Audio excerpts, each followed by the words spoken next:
Poetry doesn't need to rhyme. Blank verse, which we spoke about last lesson, is proof enough of that.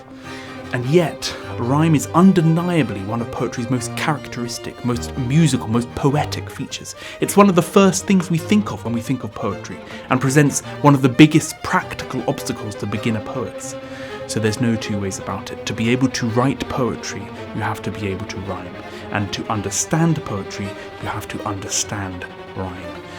We'll begin this lesson by dispelling the fuzziness that so often and so unhelpfully surrounds the concept of rhyme, learning precisely what it is and how to identify it in both monosyllabic and polysyllabic words.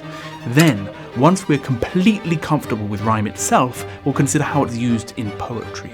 This we'll do by looking at and learning to compose a particular form of poetry popular in times both past and present called heroic couplets. And after learning what they are, we will then learn an easy and efficient method for writing heroic couplets.